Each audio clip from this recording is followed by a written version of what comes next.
दानवीर सुखदेव सिंह की कहानी। एक नगर में राजा सुखदेव सिंह का राज हुआ करता था। एक दिन राजा सुखदेव सिंह दरबार को संबोधित कर रहे थे, तभी किसी ने सूचना दी कि एक पंडित उनसे मिलना चाहता है। सुखदेव सिंह ने कहा कि पंडित को अंदर लाया जाए। जब पंडित उनसे मिला तो सुखदेव ने उनके आने का कारण पूछा। पंडित ने कहा कि वह किसी दान की इच्छा से नहीं आया है, बल्कि उन्हें कुछ बताने आया है। उसने बताया कि हिमगिरी में सूर्योदय होते ही एक खंभा प्रकट होता है, जो सूर्य का प्रकाश ज्यों-ज्यों फैलाता है ऊपर उठता चला जाता है, और जब सूर्य की गर्मी अपनी प्रकाष्ठा पर होती है तो सूर्य को स्पर्श करता है। जैसे जैसे सूर्य की गर्मी घटती है, छोटा होता जाता है तथा सूर्यास्त होते ही जल में विलीन हो जाता है। सुखदेव के मन में जिज्ञासा हुई कि पंडित का इससे अभिप्राय क्या है। पंडित उनकी जिज्ञासा को भाप गया और उसने बताया कि भगवान विष्णु का दूत बनकर वह आया है ताकि उनके आत्मविश्वास की रक्षा सुखदेव कर सके।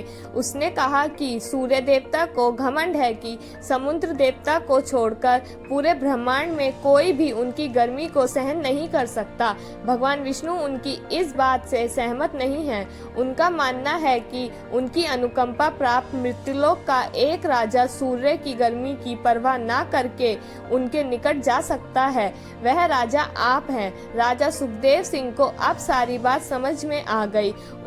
उन्होंने सोच लिया कि प्राणोत्सर्ग करके भी सूर्य भगवान को समीप से जाकर नमस्कार करेंगे तथा भगवान विष्णु के आत्मविश्वास की रक्षा करेंगे।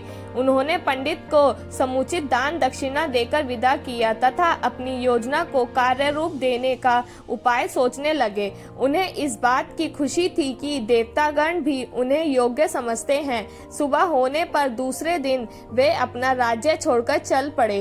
एकांत में उन्होंने काली माँ द्वारा प्राप्त दोनों बेतालों का स्मरण किया। दोनों बेताल तत्काल उपस्थित हो गए। सुखदेव को उन्होंने बताया कि उन्हें उस खंबे के बारे में सब कुछ पता है। दोनों बेताल उन्हें हिमगिरी के तट पर लाए। रात उन्होंने हरियाली से भरी जगह पर काटी और सुबह होते ही उस जगह पर नजर टिका दी जहां से खंबा प्रकट होता। सूर्य की किरणों ने जैसे ही हिमगिरी के जल को छुआ, वैसे ही एक खंबा प्रकट हुआ। सुखदेव तुरंत तैरकर उस खंबे तक पहुँचे। खंबे पर जैसे ही सुखदेव चढ़े, जल में हलचल हुई और लहरें उठकर सुखदेव के पांव छूने लगी। जैसे जैसे सूर्य की गर्मी बढ़ी, खंबा बढ़ता रहा। दोपहर आते आते खंबा सूर्य के बिल्कुल करीब आ गया। तब तक सुखदेव का शरीर जलकर बिल्कुल राख हो गया था।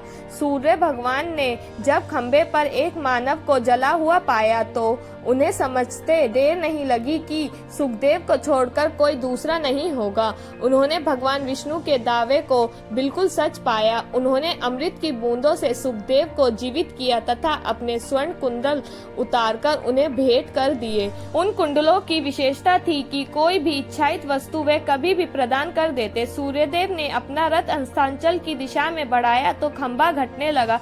सूर्यास्त होते ही खंबा पूरी तरह घट गया और सुखदेव जल पर तैरने लगे। तैरकर सरोवर के किनारे आए और दोनों बेतालों का स्मरण किया। बेताल उन्हें फिर उसी जगह लाए जहां से उन्हें सरोवर ले गए थे।